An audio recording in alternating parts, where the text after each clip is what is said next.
ძირითადად საქართველოს სულ კრიზისშია. მე ყოველ შემთხვევაში პროპაგანდის ბრალი არა, თავს მოხვეული პროპაგანდის ბრალი. სწორია ეს ბოიკოტი თუ არასწორი? საზოგადოება ძალიან პოლარიზებულია. ქართულს ეს არ უჭირს, რომ მტერია თუ მოყვარე ერთმანეთს დაეხმაროს. რა ტრავმები დაგვრჩება ჩვენ წლების შემდეგ ქართველებს? ეს მე ვთქვი რაც. დიახ. მარტივია დღეს ყველასთან საუბარი. ქრისტიანული ღირებულებები ნამდვილი რა არის? გენატრება რუსთაველის თეატრი. გულის ტკივილი არის რა თქმა უნდა. გულის ტკივილი ცხადი არის. ეს სულ დაბრუნდება სხვადასხვა მახინჯი ფორმებით, შვილებში, შვილიშვილებში. მაკაქოცია თუ ნაც. ძნელია დღეს ბედნიერი. დავიწყოთ? დავიწყოთ. ქალბატონ ნინო, პირველი კითხვა რომელიც მინდა დაგისვათ და ალბათ ეგრევე გაგიკვირდებათ, მინდა რომ ახსნათ რითი დაიმსახურეთ ხალხის სიყვარული. აი რას ფიქრობთ ამაზე? ესე მოკლედ ტოპკით დაწყება, ხო? ანუ ამაზე უარესებია წინ. ხო. მე რაღაცა გარკვეული ალბათ სიმართლე არის ამ კითხვაში. ეს აღქმების საკითხია. მე ასე არ მიუდგებოდი, რომ აი ხალხის სიყვარული, რაღაცა მაყურებლის ნაწილის სიმპათია დავიმსახურე. ჩემი პროფესიის თანმდებია ეს ყველაფერი. რას ფიქრობთ საქართველოში თქვენ როგორც მსახიობმა, როგორც დღეს უკვე როგორც აქტივისტი, ხმამაღალი, მიაღწიეთ აი მაქსიმალურ პოპულარობას? მე უკვე როგორც მსახიობი არა ვარ ძალიან აქტიური პრაქსისის მქონე მსახიობი. არც აქტივისტი არა ვარ. აქტივისტობამდე ძალიან ბევრი მიკლია აქტივიზმი, ეს არის რაღაცნაირი განუწყვეტელი, შეუწყვეტელი რუტინა აქტივიზმის. მე ჩემდა სამწუხაროდ ეს არ გამომდის ასაკის, ჩემი მდგომარეობის, ოჯახური მდგომარეობის, ჩემი სურვილის გამო ეს არ გამომდის, რომ ეს იყოს პერმანენტული, მუდმივი, ვთქვათ, ეს არის ასევე შრომა. და მე არა ვარ აქტივისტი. თუმცა ძალიან დიდ პატივს ვცემ აქტივისტებს და ძალიან მნიშვნელოვანი ის არის ფაქტიურად დღევანდელი საზოგადოების გამწევი ძალა არიან აქტივისტები. მე ვცდილობ რაღაცნაირად როცა შესაძლებელია სცენიდან და ეკრანიდან და როდესაც არ არის შესაძლებელი ჩემი პირდაპირი პროფესიის მოვალეობის შესრულება, ვცდილობ რაღაცა ესეთი მედიით და პოდკასტით იქნება თუ ინტერვიუთი, ჩემი აზრი გამოვხატო და ვთქვათ რაღაცნაირად მასში ვიყო თანხვედრაში დღევანდელ ცხოვრებასთან. აი ჩემ თავს ამას ასეთ ადგილს მოუძებნიდი. გეხმარებათ ამ საქმიანობაში ეს თქვენი პოპულარობა? საკუთარი აზრის გამოხატვაში და ვთქვათ რაღაცის აი თან მემდევრები რომ უფრო თქვენს აზრზე დაიყვანოთ. ხო, არა, ჩემ აზრზე არ გამოდის და არც არის ჩემი მიზანი, რომ ვინმე ჩემ აზრზე გადავიყვანო. რა აზრი მაქვს ბოლოს და ბოლოს ესეთი განსაკუთრებული, თუმცა მე მაქვს ჩემი სურვილი, რომ ვისაუბრო, რაღაც თემებზე ვისაუბრო. ამაში რა თქმა უნდა პოპულარობა ძალიან მიწყობს ხელს და პოპულარულ ადამიანს, რა თქმა უნდა, უფრო უსმენენ. შეიძლება არ დაეთანხმონ, მაგრამ მოусმინონ. კარგი რომ მითხარით, ეს არ არის ჩემი მიზანიო. რა არის დღეს თქვენი მიზანი? იცით, ჩემი მიზანი არის ახლა რაღაცნაირად ესეთი ოჯახური მიზნები მაქვს, მშობლების დავუშვათ რთული ფაზა უკვე ძალიან ასაკში არიან და ავადმყოფობენ კიდეც. აი, დავუშვათ ეს ჩემთვის მნიშვნელოვანია, რომ ეს ამას მივხედო ოჯახურ პრობლემებს, დავუშვათ ჩემი შვილების ცხოვრება უზრუნველყო და ასევე მიზანი არის, რომ მოვახერხო და ჩემი პროფესიული დავუშვათ სულ არ გავუქმდე როგორც პროფესიონალი, ცოტა ვითამაშო კიდეც და ასევე რაღაცა საღი აზრის მოძიებაში და საღი აზრის გარშემო დისკუსიაში მივიღო მონაწილეობა. ეს არის ჩემი მიზანი. ეს ძალიან მაინტერესებს და ეს არა მარტო მაინტერესებს, აი სასიცოცხლოდ მნიშვნელოვანი მგონია, რომ ჩვენ მივიღოთ დისკუსიაში მონაწილეობა და ჩვენ ვისაუბროთ, არ გავჩერდეთ, არ დავუშვათ პესიმიზმში და აპათიაში არ ჩავარდეთ, არამედ ჩვენ შეგვეძლოს საუბარი, ლაპარაკი. მარტივია დღეს ყველასთან საუბარი. არა, არა, რა ცხადია არ არის და ესეც არის სირთულე, თორემ სხვა საზოგადოებაში და სხვა ვითარებაში მიხედავდი შენ და შენ პროფესიულ მხარეს გააძლიერებდი და არა, მარტივი არ არის საუბარი. მეგობრებო, მინდა ერთი ძალიან კარგი რჩევა გაგიზიაროთ. თუ გსურთ შეინარჩუნოთ ბუნებრივი სილამაზე, გაიცანით ექიმი ინექციონისტი მარიამ ხაბელაშვილი. ის ესთეტიკური მედიცინის პროფესიონალია, აკეთებს ტუჩის კორექციას, ბოტულინოთერაპიას, სახის მოდელირებას და სხვა პროცედურებს. მარიამის მთავარი პრინციპი არის მაქსიმალური ბუნებრიობა და ინდივიდუალური მიდგომა. თუ ეძებთ ექიმს თქვენი სილამაზისთვის, მიმართეთ მარიამს. დღეს გადაცემის განმავლობაში ძალიან ბევრი ციტირება მომიწევს თქვენი და პირველი თქვენი სიტყვებია ქალის თავი ისე აღარ არის 50 წლის შემდეგ. მოგადეთ? ქალის თავი ისე აღარ არის, ანუ ისე აღარ მუშაობს ალბათ ეგ გულისხმეთ? ხო, არასრული ციტატა ხო არ არის ეს აი საუბარში იყავით იმ გადაცემაში და აი ამოვიხე ქალის თავის აზროვნებაზე არ ვიტყოდი, მე ვიტყოდი რომ ქალის დავუშვათ ახალგაზრდობა, როდესაც 50 წლის შემდეგ უკვე ქალი ისეთი აღარ არის და იმ გარეგნული თუ ფიზიკური მონაცემების არ არის, მაგრამ ინტელექტი შეიძლება ვერ არა ინტელექტი რა თქმა უნდა ცხადია. აი რაღაცები მავიწყდებაო არა, ეს არის ის რაც დავუშვათ რაღაცნაირი კონცენტრაციის პრობლემა, მაგრამ მე მგონია რომ ასაკთან ერთად კიდევ უფრო მეტად შეიძლება ადამიანი. ისეთი აღარ არის თავი, შეიძლება მეტიც იყოს. რაღაც თვალსა კონტექსტს გააჩნია. როგორ აღწერთ აი რაღაც ბოლო 10 წლის განმავლობაში შინაგან ცვლილებებს თქვენს თავში? ხო, ეგ კარგი კითხვაა ძალიან. ბოლო 10 წლის მანძილზე ძალიან ბევრი რამის გამორკვევა, ბევრი რაღაცის გარკვევა და სიცხადე გაჩნდა და რაღაცა პოზიციის ჩამოყალიბება, რაღაცნაირი ისეთის მე ვიტყოდი რაღაცა თითქოს რაღაცა კიდე იმის რაღაცა ჩამოგეცლება ლიბრი თვალებიდან და უკეთესად დაინახავ რაღაცა გზას, აი ესეთი 10 წელიწადია. ანუ გულისხმობთ რომ აი რაღაც ვარდისფერი სათვალე რომ არა, ვარდისფერი სათვალეც არ იყო, მაგრამ თითქოს იცით რა ჩვენ ეხა ყველა ხო ვართ მაინც ჩვენი ქვეყნის ბედის გარშემო ვართ მობილიზებულები და კონცენტრირებულები, უმრავლესობა ყოველ შემთხვევაში. და აი თითქოს ამ 10 წელიწადში რაღაცა კიდევ უფრო მეტი რაღაცა გამოჩნდა და თითქოს ეს კონტექსტი ჩვენს გარშემო აი ძალიან გასაგები და ესეთი გახდა ცხადი.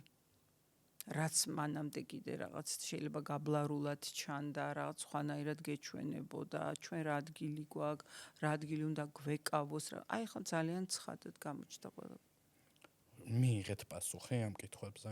ჩვენ რა ადგილი გვაქვს? ხო, რაღაცა ეს არის საკუთარი თავის ის, ნუ ხა ჩემი ღრმარწმენით, ჩვენი ადგილი არის დასავლური ცივილიზაციაში და დასავლეთის ქვეყნებთან არა იმიტომ რომ ისინი იდეალურები არიან, არა იმიტომ რომ იქ პრობლემა არ არსებობს, არა იმიტომ, არამედ ეს არის რაღაცნაირი ამაში გვადანაშაულებენ ყველა ერთი და იგივეს როგორ რატო საუბრობ თუ რა ერთი თქოს დაწერილი ტექსტი გაქვთ, მაგრამ მეც შემიძლია უთხრა რომ ჩვენი ოპონენტებიც ერთი ვორდინგი და ერთი მით საუბრობენ, ერთი ნარატივით და მეილში რომ გაგზავნა ყველასთან. ხო, ისინიც აბსოლუტურად ეს, ასე რომ მეც არ ვიქნები ორიგინალური და ვიტყვი რომ ეს ცივილიზაციური არჩევანია, აი გასაყარზე ვარ და საით გინდა რომ წახვიდე და რა წიაღში გინდა რომ იცხოვრო, ის რომ მარტო დამოუკიდებლად და უნიკალური იყო, კარგი იქნებოდა, მაგრამ ეს იმისი პარტნიორების გარეშე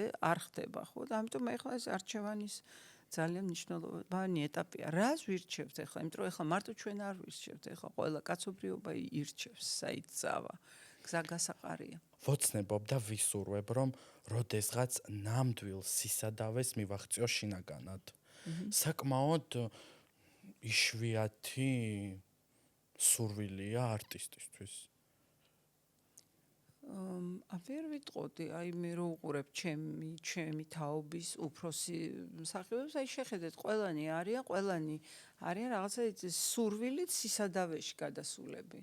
აი ყველანი. როგორ გამოიხატება ეს ნუ აი, თქვენი სისადავე? როდესაც ეს რაღაც ეს ამბიციები უკვე რაღაცა დამცხრალია და არაფრის ისე მტკიცებას, იმიტომ კი არა რომ შენ უკვე იცი რა ხარ. არა, ნუ აი აღარ ამტკიცებ შენ სადა ხარ ბუნებით, ბუნებასთან ხარ თანხვედრაში, ჰარმონიულად ხარ, ის გახარებს დილის რაღაცა ცისკარი, აი რაღაცა შვიდად ხარ, სადად ხარ, არავისთვის არაფრის მტკიცებას არ აპირებ და რაღაც გარეგნულ რაღაცა ატრიბუტებს და იბჭყვიალა რაღაც იმას არ მიყვები.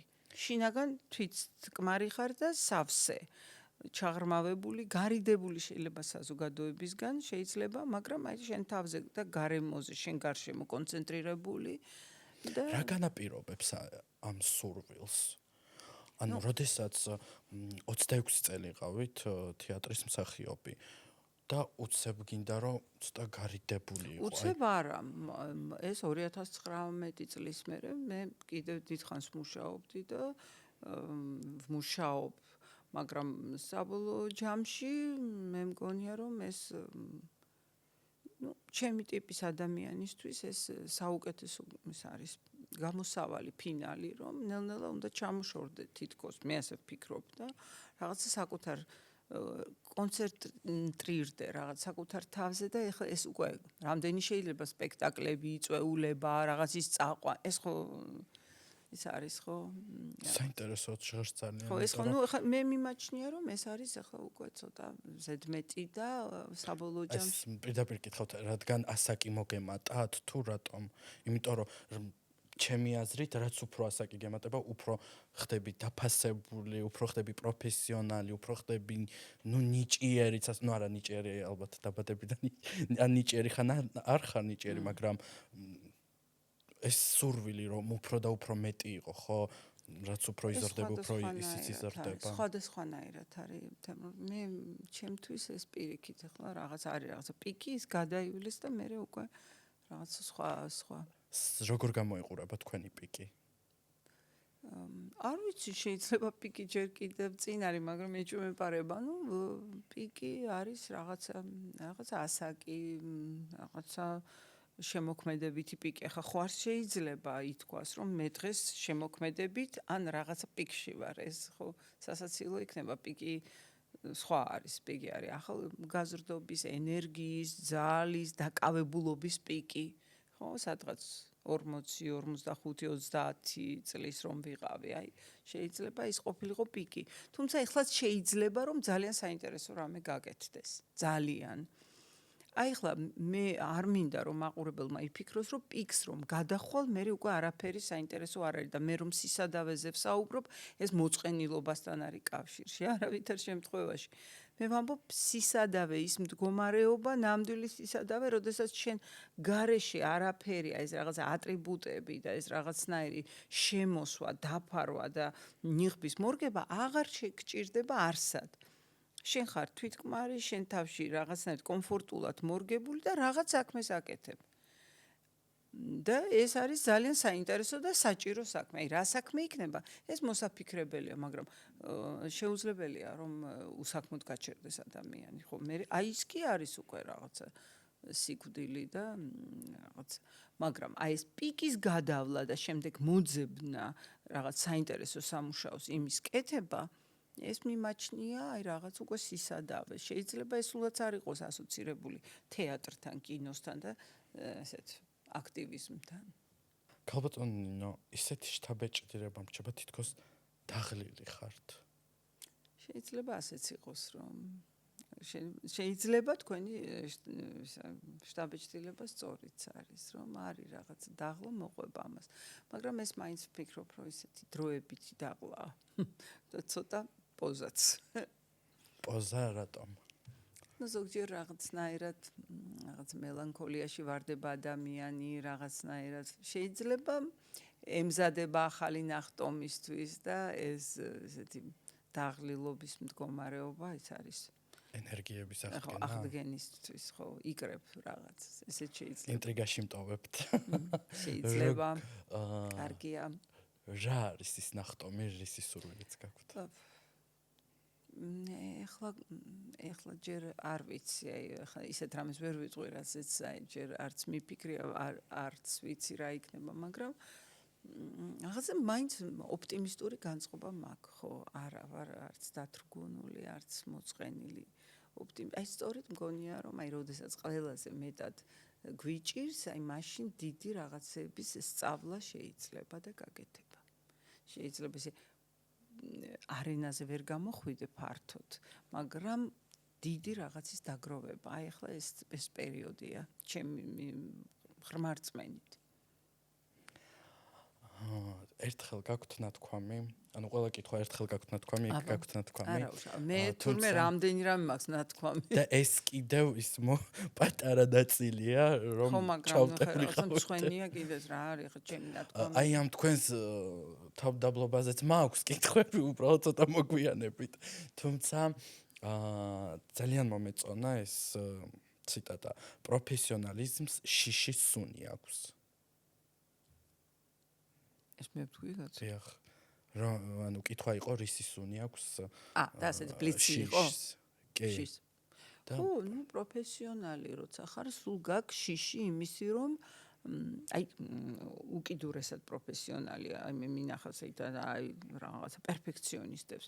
აქვთ ეს მუდმივი შიში, რომ ეს არ იქნება სრულფასოვანი. არ იქნება.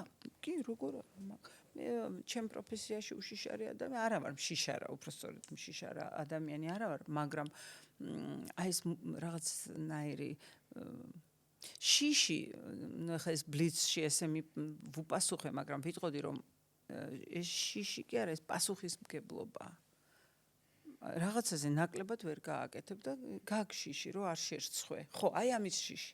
ის კი არა რომ ვერ გავაკეთებ, რომ არ შერცხვე. ხო, არ შერცხვე. მე მაქვს ამის ის. არ შერცხვე ვის მიმართ? მაყურებელი ის. გააჩნია რას აკეთებ. აი ვინც ელოდება შედეგს, აი მის მიმართში ესეთი პასუხისმგებლობა, რომ არ შერცხვე მის თვალში. საკუთარ თვალში ბოლოს და ბოლოს, რა არ შერცხვე. აი დამასწარეთ, უნდა მეთქვა, რომ ესე ვფიქრობ, რომ შინაგანად რეალურად იმის შიში კი არ გაქვთ, იმის სირცხვილის შიში კი არ გაქვთ, რომ აი მაყურებელი რა სიტყვის. აი თქვენ თავთან გაქვთ რაღაც უფრო დიდი მოლოდინი და გაქვთ თქვენ რომ ნინო ან კარგად, ან არანაირად. იცით რა, მე მაინც მგონია რომ ბოლომდე ასე არ არის. მე მაყურებლის შიშიც მაქვს. კი არა და შიში თუ ვთქვით რომ შიში არ არის და ამეთ არის აი რაღაცა სირცხვა არ შერცხვე. ხო, არ შერცხვე მაყურებელთან. როგორ შეიძლება შერცხვე მაყურებელთან? ბევრნაირად შეიძლება. ძალიან ბევრნაირად. არა, როგორ არა? არა, მაყურებელ შენ რომ რაღაცას დაპირდები საზოგადოებას თქვა სიტყვა, ამას და არ გააკეთებ, ესეც შერცხვენა, არა? რა, თუნდაც მცირე რაღაცა იყო. შერცხვენა არა, როცა დაგეგმილია სპექტაკლი, მოდიან და შენს გამო იხსნება. ჩვენ ყველას გვაქვს ეს შიში, რომ შენ გამო მოიხსნეს სპექტაკლი. რომ ამბობენ, მოხსნით კაცო, რა მოხდა ავათარი და ჩვენ ვცდილობთ რომ ეს ასე არ მოხდეს. და ყველანაირ მდგომარეობაში ვთამაშობთ. ეს გაქვს ეს განცდა. დაუშვათ. როდესაც მაყურებელი მოდის, შენ გინდა რომ არ შერცხვე. და შენ გიჭირს უკვე შეიძლება უკვე ასაკეთო, მაგრამ გინდა რომ არ შერცხვე. შენი პროფესია არ შეარცხვინო და ნუ შენი თავიც რა თქმა უნდა, მაგრამ მაყურებელი ძალიან მნიშვნელოვანია, რომ მის წინაშე მშობლებთან არ შერცხვე. საერთოდაც რა ვიცი, რა შეიძლება ყველა ესე არ უყურებს, მაგრამ თებერვალში პირველად მოყევით რეალური მიზეზი როსტოვის თეატრიდან რატომ წამოხვედით. თუმცა 2019 წელს წამოხვედით და აი ახლა თებერვალში 2026 წელს 7 წელი გავიდა. დიახ. რატომ გადაწყვეტეთ ახლა დაგეწყოთ ამაზე საუბარი? არა, მე არ დამიწყე ამაზე საუბარი. თუ გახსოვთ როგორი იყო კონტექსტი, მე გამოვედი სიტყვით, რა უნდა მესაუბრა და წარმადგინეს როგორც რუსთაველის თეატრის მსახიობი. და მე მხოლოდ ავხსენე. 7 წლის განმავლობაში რატომ არ გქონდათ ცდა? არასოდეს არ ვთქვა. ჩუმად წამოხვედით. არა, ხო, ჩუმად წამოვედი. ეს ალბათ ჩემი პრობლემაა, მაგრამ საქმე ის არის, რომ იქ ამ დიდ აუდიტორიაში ეს კონცეპტუალურად მნიშვნელოვანი იყო ჩემთვის, რომ მე რუსთაველის ჯერ ერთი რაღაცნაირად არ უნდა შევიყვანოთ შეცდომაში მაყურებელი. მე აღარა ვარ დიდი ხანია რუსთაველის თეატრის მსახიობი და იქ ეს ავხსენი. ამ ჩუმად წამოსვლის მიზეზი არსებობს. ჩუმად რას გულისხმობთ? არსად ვისგან არ იყო ჩუმად? არსად არ იყო ხო, რომ არ ატყდა ამბავი? დიახ. მე დავწერე. საკმაოდ დიდი პერსონა ბრძანდებით და არარეალური. მე დავწერე წერილი, მე არ მქონდა სოციალური ქსელი და ჩუმად რომ და გაპარვა რომ არ ყოფილიყო, მე წერილში ვთქვი ჩემი აზრი, რომ არ ვეთანხმებოდი დაუშვათ იმ თქვათ იმ რაღაცნა მოსაზრებას, რომელიც რუსთაველის თეატრის სამხატვრო ხელმძღვანელს ჰქონდა იმ 2019 წლის მოვლენებზე. ეს ჩემი მოსაზრება ვთქვი და შემდეგ წავედი თეატრიდან. მეტი რა უნდა გამეკეთებიან ყველა მაშინ სააგენტოში. არა, ხომ იცით, ანუ ზოგადად არტისტებს ჩვევიათ, როდესაც ასეთ თამამ. იცით, ხო, არ ვიცი როგორც მე არ მინდოდა. ეს იყო ჩემთვის ძალიან ტრამბული, ჩემთვის არ იყო მარტივი, ძალიან ტრამბული ამბავი იყო ეს. თეატრისთვისაც არ იყო მარტივი ამის ყველაფრის ისა. თან რაღაცნაირად კიდე მეგონა რომ ეს ამბავი რაღაც კიდე სხვანაირად განვითარდებოდა. ვინაიდან როგორ მაგალითად? სხვანაირად ხა 2019 წლის მერე ქართულებას აღარ ველოდებოდი, შეიძლება იმ მომენტში რაღაც სხვანაირად მოგეჩვენოს, თქვათ, რუსთაველის თეატრის ხელმძღვანელობას, მერე შეიცვალა, მაგრამ ისევ ჩვენი თქვათ პოზიციები დასინქრონდა, თქვათ ერთი სულის კვეთებით ვართ ან რაღაც ხო შეიძლებოდა ეს მოხდა. არა, ხო შეიძლება რომ ასე მოხდეს. მაშინ რა სულელი ხარ ხავი რომ წასულიყავი თუ ჩემი თანამოაზრეების ჯგუფი იქნებოდა. მაგრამ ვინაიდან ეს ყველაფერი არა დაუშვათ ივლისში მე შინაგანად უკვე გადავწყვიტე წამოვედი და იანვარში ხელშეკრულებას ხელი აღარ მოვაწერე. გაწყდა ჩვენ შორის ყველაფერი. რეპერტუარი ყოფილი დიდი არც არაფერი არ მქონდა, ერთი სპექტაკლი იყო. მორჩა. რა უნდა გამეკეთებინა? ჩემთვისო, რატომ? იმიტომ რომ იქ გაიზარდეთ, ის იყო თქვენი სახლი. თუ იმიტომ რომ აი ეს ადამიანი, რომელიც მასწავლებელი იყო, მეგობარი იყო და ხვდები რომ აი თქვენი აზრები უკვე ვეღარებთ ხოლმე. ხო რა, ბევრი თვალსაზრისით. ისიც რა, ტრამბული რომ ასეთ ვითარებაში მოხდა, თორემ ისე საერთოდ ალბათ ეს ნორმალურია, უნდა რაღაც ეტაპის მერე უნდა ეს რატომ ჩვენთან არის საშინელი ისა, მართლა ტრამვა რა, რომ აი როგორ წამოხვედი ამ ხელ. აღარ უკვე ახალი ხალხი გაჩნდა, ახალი ბევრი. გიკვირთ რატომ არის ასე? რა? რომ აი ტრამვასთან ასოცირდება თქვენი არ მიკვირს აბსოლუტურად, მაგრამ მე უკვე რომელმაც ეს გადავდგი და გადავიარე, ეხლა ამაზე ლაპარაკი მგონია რომ ესე იგი მე უკვე აღარ ვიყავი პიკში, აღარ ვთამაშობდი სპექტაკლებს, ახალგაზრდები თამაშობდნენ, სხვა ხალხი თამაშობდა. მე მგონი ყველაზე ლოგიკურია რომ წამოხვიდე და შენი გზა გაგრძელ. მანამდე არ მქონდა ამისი ძალა და კურაჟი, იმ მომენტში გაჩნდა და წამოვედი. მე მგონი ივნისში წამოხვედით? დიახ. ზუსტად ივნისში გამოვიდა სტურვას სტატუსი, სადაც დაწერა რომ ნაცისტებმა კი, ანუ ეგ იყო. ხო, მაგის შემდეგ. მომენტი. ეს იყო ხო, რომ ძალიან გულსატკენი იყო ჩემთვის, იმიტომ რომ იქ ისეთი ის მოხდა ახალგაზრდები ასე დაიჩაგრნენ, ასეთი დარბევა მოხდა, თვალი დაკარგა ხალხმა, ასე გაიწირდნენ, გაილახნენ და ეს მხოლოდ ნაცისტების გამარჯვებად მონათლო, ეს სრულიად გაუგებარი იყო ჩემთვის. ამის მერე. გენატრებათ რუსთაველის თეატრი. ის გარემო ძალიან საყვარელი გარემო იყო, რომელშიც მე ვიყავი. არ მენატრება მართალი გითხრათ, მაგრამ ძალიან თბილად მახსენდება, ძალიან. რატომ არ გენატრებათ? ყველა უცნებობს, ან უბრალოდ ადრე იყო ასე, რომ რუსთაველის თეატრის მსახიობობაზე ყველა მსახიობი. არა, ეს ძალიან დიდი პატივია და ძალიან მადლობელი ვიყავი, ვარ, ვიქნები. ეს ერთი ეტაპია, ეტაპია. რაც არ უნდა საპატიო იყოს, მაინც ეტაპია. რა უნდა მოხდეს დღეს, რომ კვლავ გიხილოთ რუსთაველის თეატრში? იცით რა, მე ამაზე არ ვფიქრობ და ჩემთვის ეს არ არის თემა, რომელზეც მე მინდა რომ ვისაუბრო, აი რა უნდა მოხდეს. რა ვიცი, ცხოვრება ცხოვრება მიდის და რა ვიცი, შეიძლება ბევრი რამე მოხდეს, ბევრი საინტერესო რამე მოხდეს ძალიან. ბევრ სცენაზე, მაგრამ ეხლა ყველაზე მნიშვნელოვანი არის, რომ ჩვენმა ქვეყანამ რაღაც სწორი გეზი მოძებნოს, სწორი გეზი აირჩიოს, საზოგადოებამ თანხმობა მოძებნოს, გადაკიდებული რო არის ყველა ერთმანეთზე. ეს ყველაზე მთავარია. მე სად ვიქნები, იქ ვიქნები, ეს მერწმუნეთ და დარწმუნებული ვარ, რომ ასეც ეხლა იფიქრებს მაყურებელი. ეს არის მეათე ხარისხოვანი, ან მეასე ხარისხოვანი. რა მნიშვნელობა აქვს? ეს მაყურებელი, ვინც დადიოდა თეატრში თქვენს გამო? ისინი სხვა თეატრში ცხობ თამაშობ არა, ეს საერთოდ ასე, ეხლა ეს არ არის მნიშვნელოვანი, ეხლა არის სხვა რამე მნიშვნელოვანი. ვინ სად ითამაშებს, ეს არის ვაიმე, ეს არის კარგი ცხოვრების ატრიბუტი. ვაიმე, სად თამაშობს? ანუ ახლა აღარ გვაქვს იმის ფუფუნება. რა დროს ახლა მე სად თამაშობ? რა კარგია, ვინ სად თამაშობს? ის თამაშობს იქ, წავედით იქ, ეხლა წამოვედით აქ, ის იქ თამაშობს. ის იქ რატომ არ თამაშობს? ეს საკითხები რო არის მნიშვნელოვანი, ეს არის ეს არის ნორმალური ცხოვრება. ეხლა ეს არის მნიშვნელოვანი.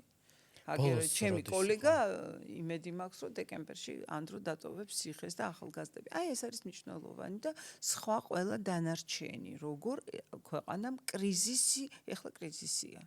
რაც არ უნდა იძახო, რომ არა, კრიზისი არ შეიძლება ასეთი დაპირისპირებული იყოს საზოგადოება. სულიერი უდაოდ. საშინელი. ეხლა ეს ყველაზე მნიშვნელოვანი არის, როგორ გადავიაროთ კრიზისი და ჩვენმა ხელოვანებმა როგორ არ გავამწვავოთ დავუშვათ, მაგრამ ღირსებად შევინარჩუნოთ და ტყუილი არ ვთქვათ, ეს ძალიან მნიშვნელოვანია. ოღონდ არ წააქეზო, ეს ძალიან მნიშვნელოვანია. ეს არის მნიშვნელოვანი. და ხა ვინცად ითამაშებს, ეს არ არის მნიშვნელოვანი. ჩემი აზრით. ბოლოს როდის იყო საქართველოში ასეთი ფუფუნება? რო ამაზე გვესაუბრა. ხო, ნუ რაღაც ესე თით მას ვერ გავიხსენებ, ვთქვათ, რომ პირდაპირ 15-20 წელი, მაგრამ რაღაც პერიოდები იყო, რომ შეიძლება ეს იყო მნიშვნელოვანი, მაგრამ ძირითადად საქართველოს სულ კრიზისშია. მე ყოველ შემთხვევაში. თქვენს გამოსვლას ფორუმზე, ექსპერტების ფორუმზე, ორჯერ ვუყურე, 13 წუთი. ორჯერ ვუყურე.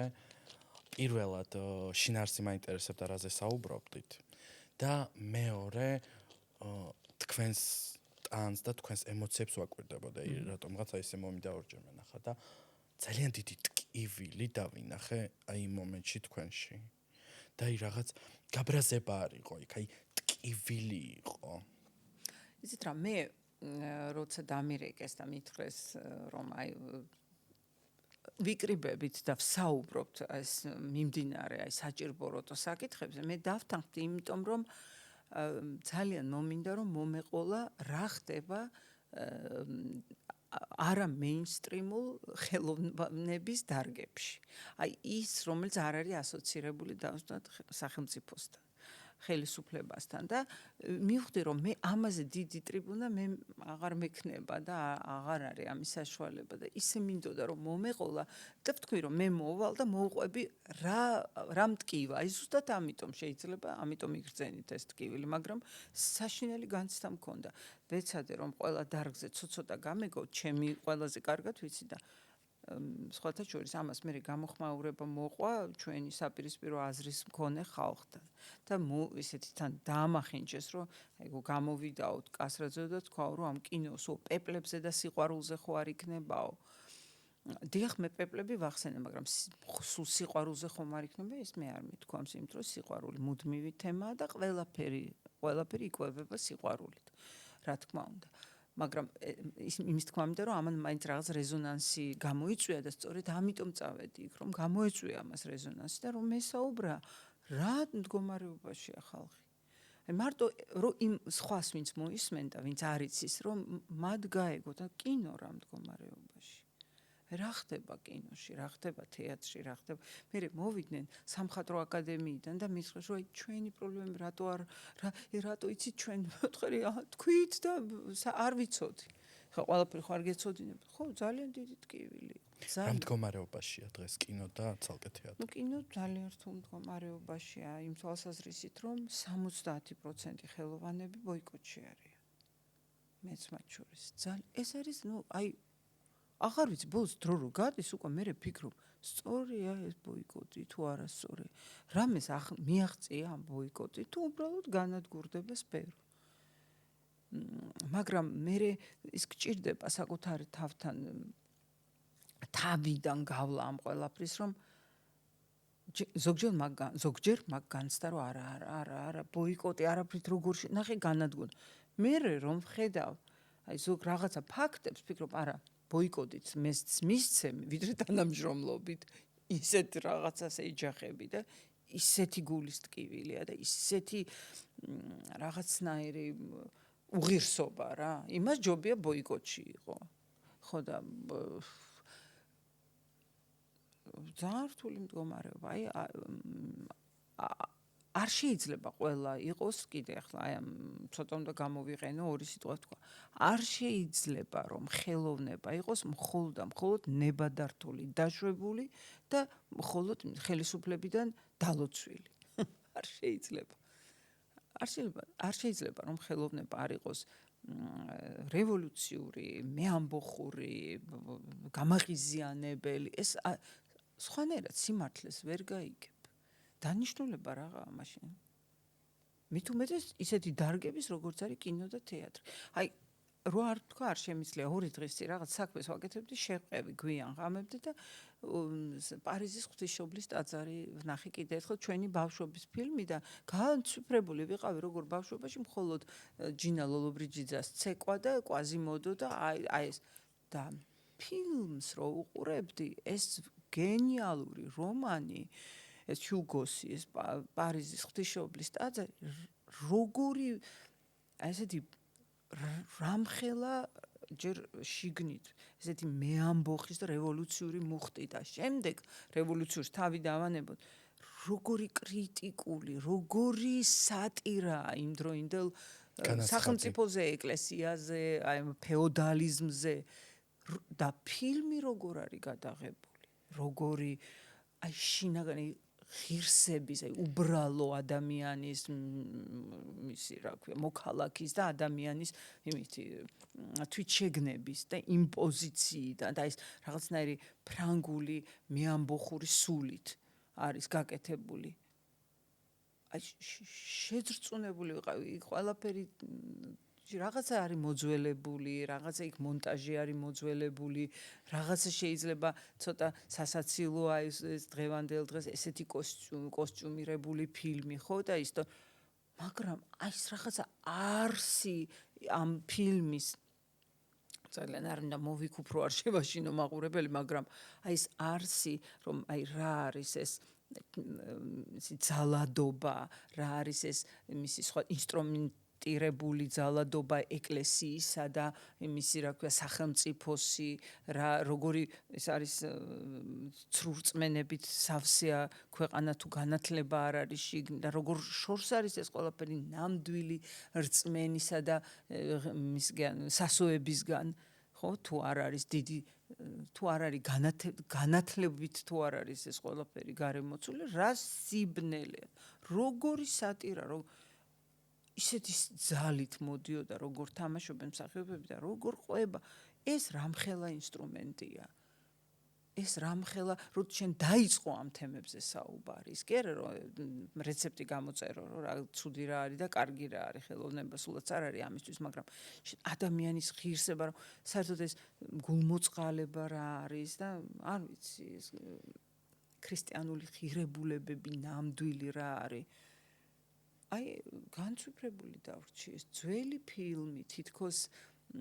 რა ვიცი რაღაცნაირი უკვე არაფრით აქტუალური და მაინც როგორი რამდენ რამეზე აფიქრებს უბრალო ადამიანს მაყურებელს აი 70% ვინც ბოიკოტშია შეგვიძლია შევადაროთ რომ რაღაც გადიან აი კვაზიმოდოს როლს ეგრეა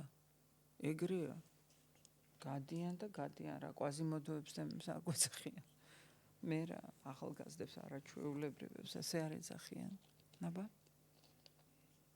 ხო და აი ეს იმიტომაც იმ ფორუმზე ჩემი გამოსვლა ამას ემსახურებოდა და სადაც საჭიროა რომ გამოხვიდე და თქვა რომ არ არის ეს ასე არ მე მაინც უმგონია რომ მეორე მხარეს აი მაინც მოაზროვნე ხალხი დგას რაღაც ნაწილი და იმათ მინდა მივმართო რომ არ გამოვა ესე ეს წინ ვერ წავა ქვეყანა და ეს იქნება კატასტროფა ხელოვნება სულიერება თუ არ ექნა საქართველოს არანაირი ეკონომიური წინსვლა არაფერი ეს იქნება სტაგნაცია და საბოლოოდ კატასტროფა არ შეიძლება ჩვენ ღირებულებების ხალხი ვართ კულტურის ხალხი ვართ არსებობს დღეს წყენა თეატრის მიმართ რომელი თეატრის რუსთაველის თუნდაც არა წყენა რა ეს რა აი წყენა რა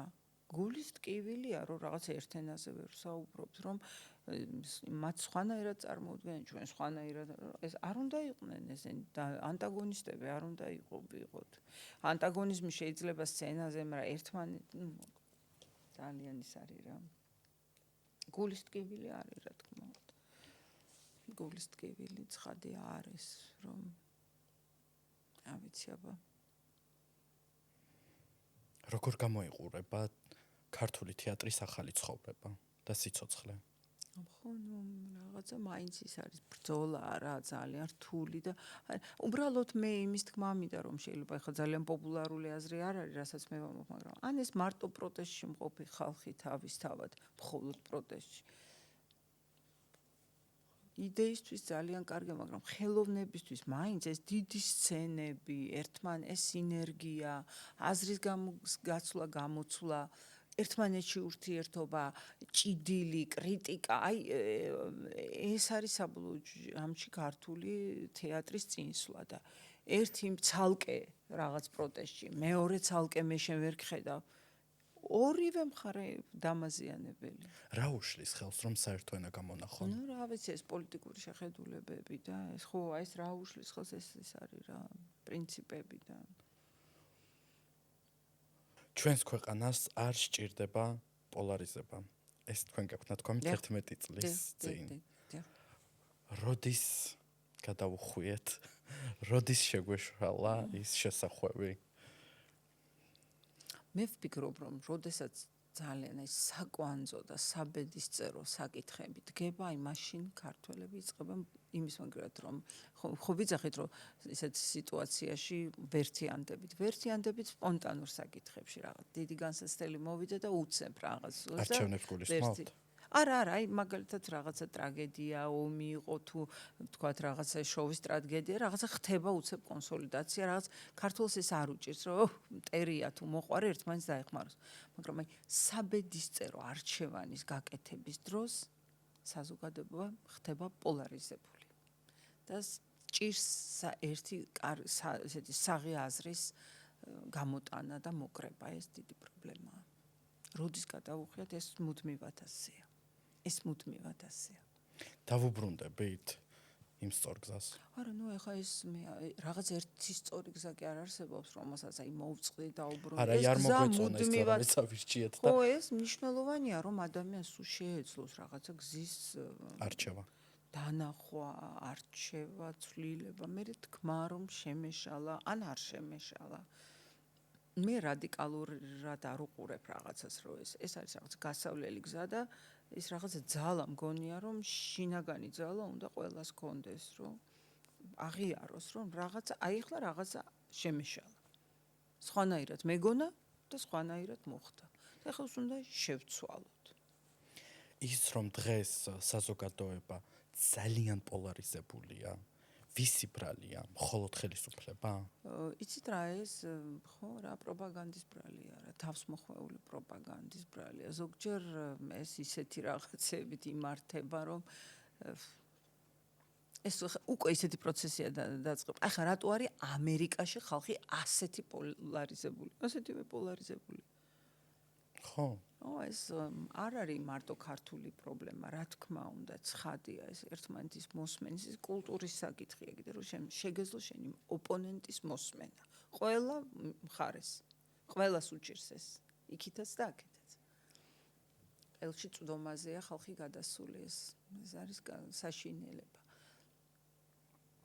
რაღაცა ახლა თუ არ იმუშავა შინაგანმა რაღაც ისტორიულმა რაღაცა ძალამ ქართველში, ნუ მაშინ ძალიან ცუდად იქნება საქმე. ჩემი აზრით, რა ვიცი, შეიძლება ვწდები. ქალბატონო, რომელი მდგომარეობა უფრო ახლოს თქვენთან? ცოდვილი, მაგრამ ცოცხალი და თბილი, თუ აბსოლუტურად სწორი, მაგრამ ცივი, აი სწორი, მაგრამ ცივი სიწმინდე და მორალი. თუ სწორია, თავისთავად სიწმინდეა, ხო? თუ სწორია, მაგრამ ცივი. ეხლა ესეთი ძალიან გაბლარული ის არის ჩემთვის. აბა მითხარით უფრო კონკრეტულად და მე გეტყვით მაგას. ნუ ადამიანის ბუნება ესეთია ხო, გეშლება, ცოდავ, მე მოინანიებ, გააგზავნებ, მაგრამ ცოცხალი ხარ. აი შეუძლებელია ხო, ჩვენ არ გვინახავს ჯერ შეუცდომელი ერთი ვნახეთ, ეწამა ყველასთვის. და ხო, ალბათ მე კი არ ვირჩევ, არამედ ეხლა ეგრეა რა. ეს არის სიუჟეტი თქვენი ერთ-ერთ საყვარელ ფილმიდან. რომელი? ბერგმანის, ხო, ნუ აბარა. ფაინ და ალექსანდრთან. შეგვიძლია ის ვითარება, რომელიც ხდება სასწაული ფილმია? 5 საათი. ორი ვერსია არსებობს, ძალიან დიდი და პატარა, ხო? მე დიდი მაგთან. შეგვიძლია შევადაროთ ის სიუჟეტი, რომ ძალიან ახლოს არის იმ რეალობასთან, რაშიც დღეს ვცხოვრობთ. ბევრი რამე შეგვიძლია, ძალიან ეს ბერგმანი ჩემი წარმოდგენა. ძალიან ნატანჯი კაცი იყო. აი მხოლოდ ეგეთ ნატანჯი კაცი, აი ამ სიუჟეტზე თუ ვიტყვით, აი რომელი ჯობია, აი ეს პირველი იყო ბერგმანი. ძალიან ცოდვილი, მაგრამ ნამდვილი და ცოცხალი და ბოლოს ისე დაამთავრა, არავის არ ელაპარაკებოდა. ესეთ ის იყო მიზანტროპი, საერთოდ ჩაკეტილი ადამიანის დანახვა უნდა. ჯერ კინოზე თქვა უარი, წავიდა თეატრში. თავის დგამდა თავის თეატრში და შემდეგ უკვე საერთოდ კაციშვილს აღარ ილაპარაკებდა, ერთი იკარებდა, ერთი ქალი ყავდა, რომელიც ყველაფერს უწესრიგებდა და ხო და აი ამ ფანი ალექსანდრი ხო მაინც ძალიან ისეთი ვიტალური და მაჟორული და სილამაზის და სიცოცხლის ოდაა ჩემთვის. რამდენი საშინელება ხდება შიგნით. აი ეს მისია ესეთი, აი ამ ანჯულის პრიზმიდან უყურებდა სამყაროს და აი ეს არის გამოხატული ამ ფილმში და ამიტომ შეგვიძლია ვთქვათ, რომ ეს გავს კი ჩვენ ცხოვრებასაც გავს. დღეს სადაც ვართ, ეს შეიძლება ითქვას, რომ ჩვენი ფილმია კი. მიუხედავად იმისა, რომ ასე თუ ისე ფილმი პოზიტიურად სრულდება და ჰეპი ენდია, შთაბეჭდილება დამრჩა, რომ ხალხში მაინც ტრავმები დარჩა. აი იმ ალექსანდრში ბოლო სცენაში. რა თქმა უნდა, რომ ელანდება. ხო, ტრავმების გახო, ტრავმების გარეშე. რა ტრავმები დაგვრჩება ჩვენ წლების შემდეგ ქართველებს? აიმე ჩვენ თუ კარგად არ ჩავიხედეთ სარკეში, ჩვენ თუ კარგად არ ვილაპარაკეთ და არ გავიარეთ, აი როგორც ფსიქოლოგები რა, ფსიქოთერაპიაში, ჩვენ თუ ეს ტრავმები ჩვენ ძალად არ ვაქციეთ, საშინელი ის იქნება რა. ეს სულ დაბრუნდება სხვადასხვა მახინჯი ფორმებით, შვილებში და ასე შემდეგ. ტრავმირებული ვართ? ვართ, მაგრამ რა თქვენ გონიათ ეს არის საზღვარი? იმდენი რამე შეიძლება ისეთ სიმახინჯეებში კიდე შეიძლება გადაიზარდოს ეს ყველაფერი, რომ ხო ეს ბევრი რამე არის ტრავმების ისა, ჩვენ რასაც ვხედავთ, რომ ეს არის ტრავმების შედეგი. საზოგადოება ტრავმირებულია. ახლა ვერ გაგიშვებთ თუ არ ვისაუბრებთ მაკაზე. რა საერთო გაქვთ თქვენ და მაკა ანჯაფარიძეს? ყველა პერსონაჟთან რაღაც საერთო მაქვს. თავისთავად ეს ესეა. ნუ გარდა ვიზუალისა. არა, ისედაც შინაგანად მაინც ხო შენგან არის. საერთო უამრავია, უბრალოდ ვიტყვი განსხვავება რა არის. აი ეგ მარტივია. განსხვავება რა არის? რომ თქვათ და იმაინტერესებს საერთო რა არის? კარგით, საერთო იყო მაგალითად ოჯახის, აი პირველ პლანზე დაყენება, ეს საერთო გვაქვს. მე ჩემთვის ოჯახი პირველ პლანზეა. აი რაღაცებს რომ სწავლობს, აი რაღაც დღეს ასე მიაჩნია და ხვალ რაღაცას გადაიტანს და მიხვდება რომ არასწორი იყო და შეუძლია შეცვალოს თავის ქცევა, ამაშიც მე მგონია რომ ჩვენ ვგავართ ერთმანეთს, იმიტომ რომ მეც მაქვს იმის უნარი რომ დავინახო, რომ რაღაცა არასწორი იყო ვთქვა და შევცვალო და გავიარო. ეს შევცვალოს ჩემი ქცევა. მეც მოგწონთ მაკა. იცი რა, მე მიყვარს მაკა. ვერ გეტყვი რომ მომწონს, მაგრამ მიყვარს. რატომ? იმიტომ რომ ჩემგან მოდის, ჩემი წიაღიდან, როგორც ჩემი შვილი ისეა, ხო, რაღაც პერსონაჟი, რომელიც რამდენი წელი ვიცხოვრეთ ერთად და იცი, მაკა მომცა საშუალება, რომ იმ პერიოდში რაც ხდებოდა საზოგადოებაში, აი სათქმელი მაკათი მეთქვა. აი ძალიან ის იყო, ცინცხალი იყო ის, რომ იწერებოდა და მე შენ რო ამას თამაშობდა, იმ მაკასგან ბევრ რამეზე ვილაპარაკე მაკას მეშვეობით. აი ეს მინდა. მაკა ის მედიუმი იყო, რომელმაც მომცა საშუალება, რომ აი ისეთ თემებზე მესაუბრა, როგორიც არის აი სექსუალური კადრების გავრცელება. ხო, ეს ჩემი ის არისო ჩემი პრობლემა და ტკივილი ეს სცენარისტისგან მოდის და მაგრამ იქ ხო იყო, მაგრამ იქ ხო იყო მაგალითად ისეთი მაგალითად ოჯახში, როდესაც ყავთ შშმ პირი ან ავადმყოფი ბავშვი. აი ეს არის ჩემი თაობის წარმოუდგენელი ტრამვა. ეს ბავშვები იმალებოდნენ, არსად არ ჩანდნენ, იყო ჯუში იმას ისყავს. აი ეს ამაზე ლაპარაკი მე მინდოდა. მეუღლე რო მაკა ანჯაბარიძეს ღალატობს და სურათი რო არის, რომ იდეალურები არიან გარედან და შიგნით ამხელა დრამა ტრიალებს, ესეც ჩემი თაობისთვის ძალიან დამახასიათებელი იყო და ჩვენზე უფროსების და კონკრეტულად მე მყავდა ერთი ადრესატი, ერთი ჩვენი ახლობელი, რომელიც დატანჯული იყო მთელი ცხოვრება, მეუღლე ღალატობდა და მთელი მისი ცხოვრება იყო აღბეჭდილი ამ ტრამვით და ეს რო ვითამაშე, მე დაურეკე და უთხარი, რომ ისე ირიბად და მე ვთქვი მე მეთქი ყველა დაჩაგრულ ქალს უძღვნი და მე ამას მივხვდიო, მითხრა. მე მინდოდა რომ იმის სიმწარე რაც მან გადაიტანა, რაღაცნაირად აქ ენახა, რომ ეს ქალი ამას არ გატეხა ამ ამბავმა. აი ამ თემებზე მე მინდოდა საუბარი, მე მინდოდა და მომცა მაკამ საშუალება. პლუს კიდე რაც სცენარისტებმა ასეთი საშუალება ქეთი დევდარიანმა და გიორგი ლიფონავამ სცენარისტმა და რეჟისორმა. პირდაპირ აი მომცეს საშუალება, რომ ბევრ რამეზე გვესაუბრა, ბევრზე. თქვენი აზრით მაკა ქოცია თუ ნაცი? აი მაკა არის იქ გაჩერდა მაკას ცხოვრება, სადაც აი არჩევანი უნდა გაეკეთებია. აი გაჩერდა მაკა. რო გავიდა ქუჩაში და დაიკარგა, აი ჯერ არ ქონდა პასუხი. ეს ის გზა, რომ არა ურჩევია. თუ როდეს მე დაბრუნდა სერიალი და მაკა, იქ უკვე გადაწყვეტილად ექნება პოზიცია, ამაში ღრმად ვარ დარწმუნებული და რომ მიდიოდა ჯერ არ იცოდა.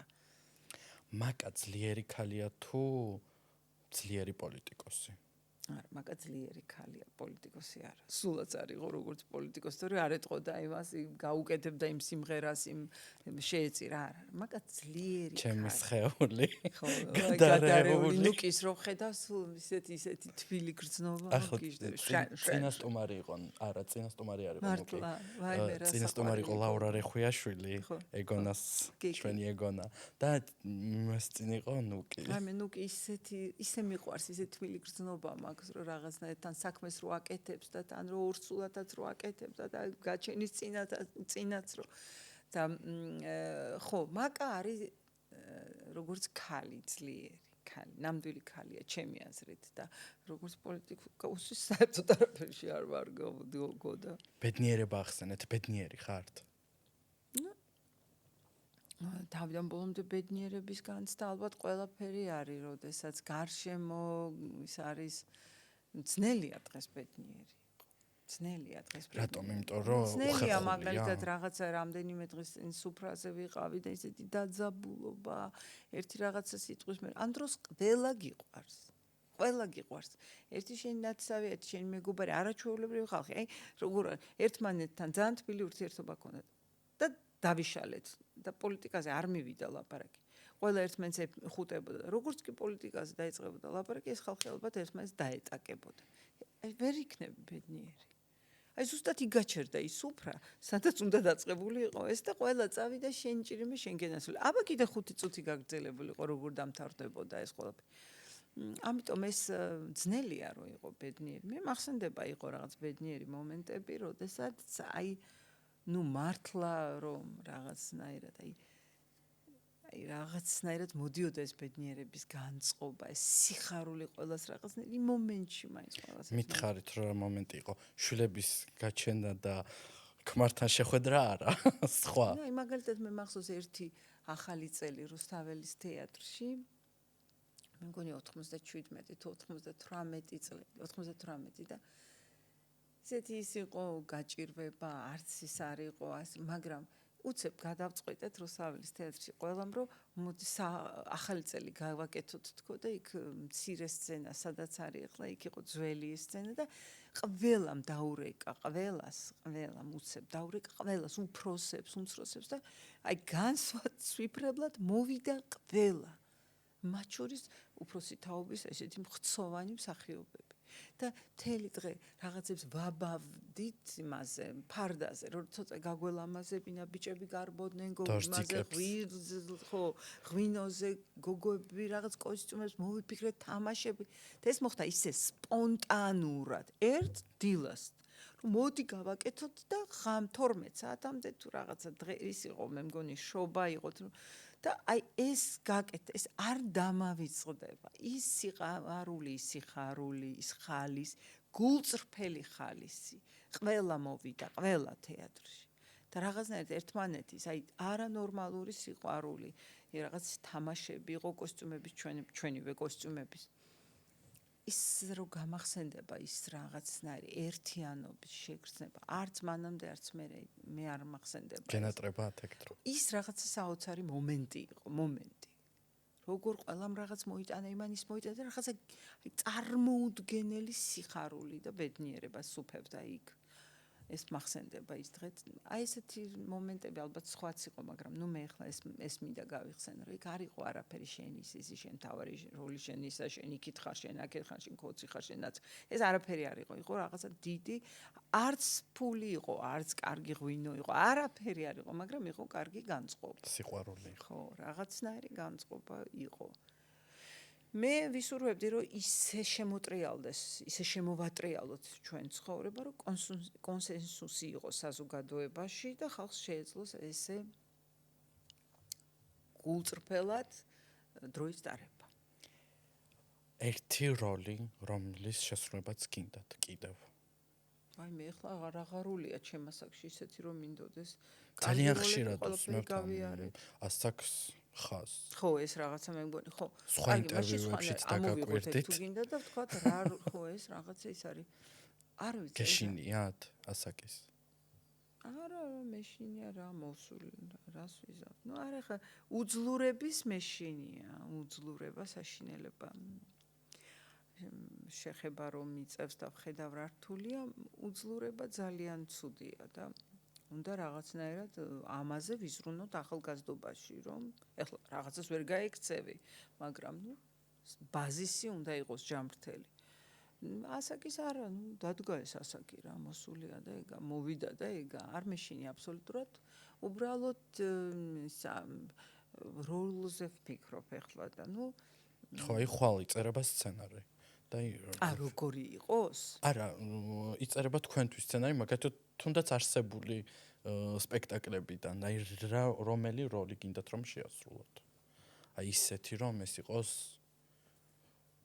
სასწაული თქვენთვის და გამარჯვება იყოს როგორც მსახიობის. არ ვიცი. აი ხარ დავიცინა და გავიღვიძო და აღმომაჩნდეს საოცარი ხმა. მეცო-სოპრანო. აი ეს მინდა. ანუ ახალი ნიჭი გინდათ. შეიძლება.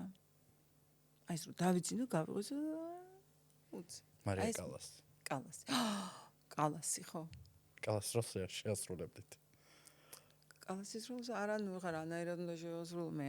არა, აი რას ვამბობ, აი ხმა რომ მქონდეს რაღაც საოცარი. ეს ჩემი გადაცემის ბოლო კითხვა. რისი გეშინიათ?